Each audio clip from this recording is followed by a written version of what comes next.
Halo teman-teman semuanya, balik lagi sama gua Yusuf Effendi di segmen catatan masa kecil. Jadi di video kali ini gua bakal nyeritain pengalaman gua ke Migacuan yang lain.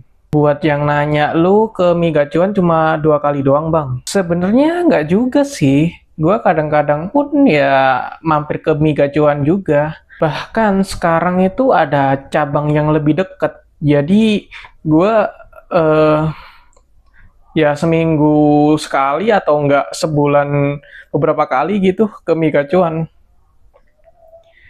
Cuman cerita yang menarik itu ya cuman 2 cerita itu doang. Sisa yang lainnya itu cerita maksudnya pengalaman migacuan gua yang lain itu ya cuman sebatas makan aja gitu. Nggak ada greget, seru, lucu, nggak ada.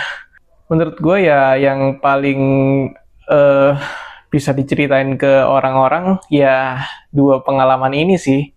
Oke, kita masuk ke ceritanya. Jadi waktu itu gue diajak sama guru gue buat ke Migacuan. Masalahnya beliau itu ngajaknya pas malam, apalagi disuruh buat ngumpul ke rumahnya dulu dan rumahnya itu lumayan jauh lah dari rumah gue. Gue sebenarnya nggak apa-apa sih, fine-fine aja gitu mau diajak pas siang, pas sore, pas malam, mau jauh pun juga nggak apa-apa. Tapi yang jadi masalah itu ya izin dari orang tua gue, karena orang tua gue itu nggak ngebolehin gitu gue pergi jauh-jauh, apalagi pas malam-malam ya kan. Tapi karena gue pengen ikut ke sana, jadi ya gue bohong ke orang tua gue kalau misalnya ada latihan. Oh iya, latihan yang gue maksud di video ini merujuk ke arah persilatan ya. Jadi gue dulu itu ikut persilatan. Cuma beberapa bulan lalu karena gue mau fokus kuliah, akhirnya ya gue keluar. Jadi guru yang gue maksud di cerita kali ini itu bukan guru sekolah, tapi guru silat. Singkat waktu gue dikasih izin lah sama orang tua gue buat pergi ke tempat latihan. Tapi yang sebenarnya terjadi, ya gue ke tempat latihan itu buat ngumpul sama anak-anak yang mau ikut aja. Terus ya bareng gitu ke rumahnya guru gue. Pas kita ke rumah si guru, itu nggak ada masalah apa-apa. Sampai sana pun kita ya ngobrol-ngobrol bentar lah soal mau mesen apa di Migacuan sana, sama tentang dunia persilatan gitu. Barulah setelah kita semuanya siap, kita semua berangkat. Oh ya, kita kesananya itu pakai motor sendiri-sendiri ya.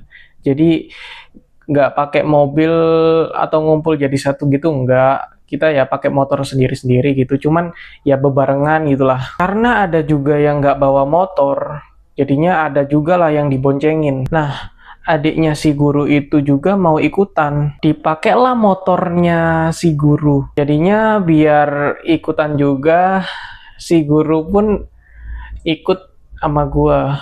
Maksudnya bonceng sama gua gitu loh. Kenapa adiknya gak bonceng sama dia aja bang? Kan dia satu keluarga gitu. Nah, adiknya si guru ini ngajak temennya juga. Dan temennya pun itu nggak bawa sepeda motor. Jadi ya mau nggak mau si guru bareng sama gua, bonceng sama gua gitu. Awalnya gua pikir sih nggak bakal malam-malam amat lah ya. Paling-paling ya jam 9 udah pulang gitu loh. Tapi kenyataannya kita baru nyampe itu jam 9 lebih. Gua berangkat dari rumah gua ke tempat latihan dari jam 7 sampai jam 7 lebih dikit gitu. Terus ngumpul sama temen, berangkat dari situ ke rumah guru nyampe jam setengah 8.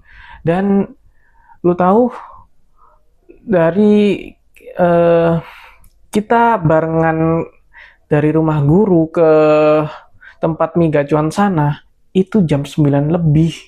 Ya, di luar dugaan banget sih. Karena gue pikir ya jam 8 itu udah nyampe ke tempatnya gitu. Nyampe sana gue gak tenang banget. Karena gue takut banget gitu dicariin. Karena ya ini udah malam gitu. Bener aja. Pas kita mesen dan nunggu beberapa saat kemudian nunggu gitu, ibu gua tiba-tiba nelpon. Dan seketika itu juga gua gak tenang. Karena kalau gua angkat itu gua kelihatan bohongnya.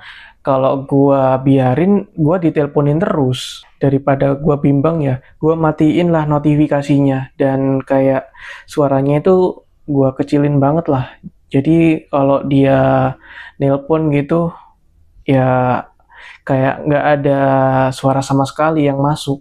Tapi lama-kelamaan gue takut sendiri, karena ibu gue itu nelpon terus-terusan. Bahkan sampai 13 kali panggilan tak terjawab. Teman gue kan pada liatin ya. Nah, mereka kayak nanyain gitu, Suf, lu nggak apa-apa? Mau kita bantu nggak? Bantu gimana, Geh? Ya, bilangin ke ibu lu gitu, kalau misalnya kita lagi makan bareng, kan enak jadinya lu nggak dicariin. Ya udah lu chat gue gitu. Nah, tapi konyolnya temen gue ini ngechat pakai bahasanya. Maksudnya bahasa dia itu kan sopan banget ya.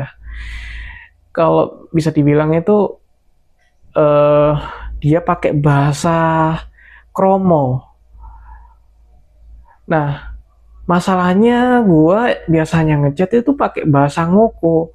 Dan disitulah ibu gue ya makin curiga dong. Ini bukan Yusuf, ini orang lain ini. Konyol banget aja.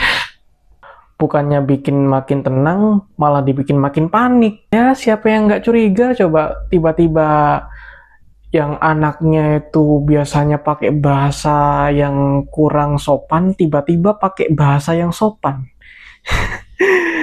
Aduh. Gak lama dari itu, karena panggilan dari ibu gua nggak kejawab-jawab ya, ayah gua ikutan telepon. Daripada gua terus gini ngerepotin banyak teman gua gitu, ya udah akhirnya gua angkat lah. Dan ya bener aja gitu, gua dicariin, gua sampai diomel-omelin gitu, kemana kemana kemana. Tapi di situ gua nggak bisa ngomong jujur, karena gua itu takut gitu loh. Mereka udah ngomel kayak gitu, eh apa ya, omongannya orang tua gua itu kayak nusuk, ngerti nggak sih? Ya mereka, gua ngerti mereka khawatir, tapi secara omongan mereka itu eh kayak mengancam gua gitu loh. Jadinya bukannya gua itu bisa jujur ke mereka, malahan gua makin takut gitu buat terbuka. Jadinya ya gua nggak jujur. Gua ngomong ke tempat warteg buat beli nasi, buat makan bareng gitu. Padahal, aduh, itu tinggal bilang gua ke mie gacuan sama temen-temen dan guru gua, gitu doang, that's it. Gua nggak bakal sepanik itu. Tapi karena, apa ya, pikiran gua itu udah kemana-mana ya, nggak bisa mikir jernih lagi, dan di waktu itu gua kayak merasa diri gue itu udah terpojok. Gue malah buat eh, skenario lain, tapi ya tetap aja sama sebenarnya, makan bareng. Cuman yang gue bilang itu makan bareng di tempat nasi, padahal ya gue ke mie gacohan gitu. Tapi ya untung aja mereka itu percayalah kalau gue lagi ke warteg gitu, lagi makan bareng gitulah. Ya untung aja lah setelah gua balas teleponnya itu tadi, akhirnya mereka nggak nelpon gua lagi. Akhirnya gua bisa enjoy lah buat makan mie gacuan ini. Gua sampai ngomong gitu ke teman-teman gua, kenapa ya setiap gua itu kesini itu ada aja masalahnya, ada aja gebrakannya. Kayak setiap gua kesini itu harus banget gitu loh ada masalah dulu sebelum gua tenang. Dan lu tahu, mereka semua cuma ketawa dan menganggap ya omongan gue itu cuma jokes gitu loh bagi mereka. Setelah nunggu lumayan lama gitu, karena kan antrean gacuan itu ya you know lah, banyak banget. Akhirnya pesanan kita nyampe dan ya kita makan-makan lah. Singkat cerita, setelah semuanya makan-makan, akhirnya kita semua pulang. Dan gue dibikin gak tenang lagi karena udah mau jam 11. Ditambah lagi, ibu gue yang tadinya udah tenang, nelpon lagi terus-menerus. Karena gue boncengan sama guru gue, akhirnya guru gue yang liatin itu inisiatif gitu. Tuh, sini deh HP-mu. Biar aku aja yang ngomong sama orang tuamu, biar percaya gitu. Gue angkat lah dan gue ngomong kalau gue itu udah mau pulang. Di situ gue nunjuk juga lah ke guru gue, kayak ngadepin gini loh, HP-nya ini ke guru gue gini.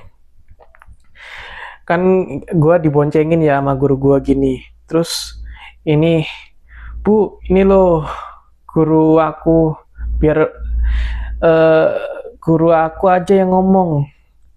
Jelasin lah guru gua ke ibu gua kalau misalnya dia itu ngajak kita semua buat makan bareng di warteg. Ya bukan bukan ngomong ke warteg juga sih sebenarnya. Cuma kita diomong buat makan bareng gitulah. Akhirnya gue bisa tenang lagi karena setelah guru gue tadi nerima telepon dari ibu gue jadi mungkin lebih tenang, jadi gak nelpon lagi, gak spam telepon kayak tadi lagi gitu lah. Tapi itu gak bertahan lama karena setelah gue mengantar guru gue buat pulang ke rumahnya dan kita pulang ke rumah masing-masing, pas gue nyampe ke rumah gue, hawanya itu ngeri banget. Lu tau gak sih kayak film horor? Ya kurang lebih sama kayak gitulah. Bener aja pas gua udah masuk ke rumah, gua ditungguin sama 3 bos yang ada di rumah. Ya, gua ditunggu sama bapak gua, ditunggu sama ibu gua, ditunggu sama emak gua gitu. Dan ya, dari raut wajah mereka udah ngejelasin kalau gue disuruh ngejelasin gue kemana aja gitu. Dengan tatapan yang kayak orang mau marah gitu loh. Ya udah di situ gue jelasin lah. Tapi gak sejujur-jujurnya banget sih. Kayak ada kebohongan sedikit gitu.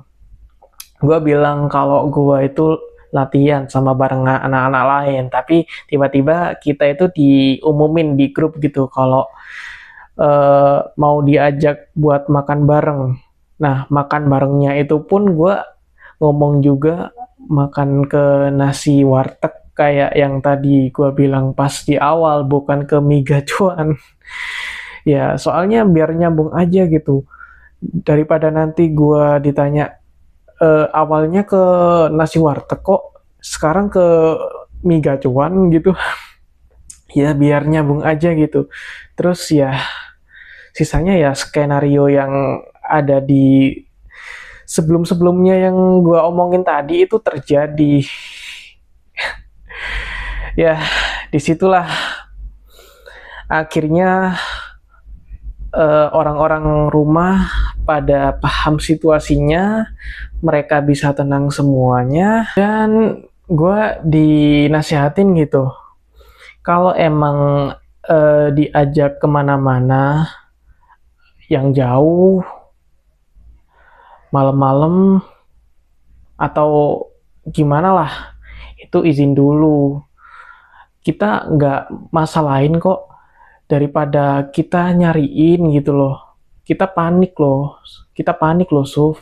Kita nyari sampai kemana-mana, takutnya kamu itu hilang, takutnya kamu melakukan hal yang buruk gitu.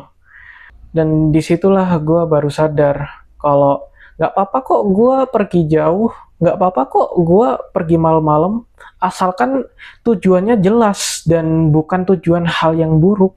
Tahu gitu ya, gue dari awal ngomong sejujur-jujurnya aja daripada gue ngerepotin semua orang ya kan atas kepanikan diri gue gitu.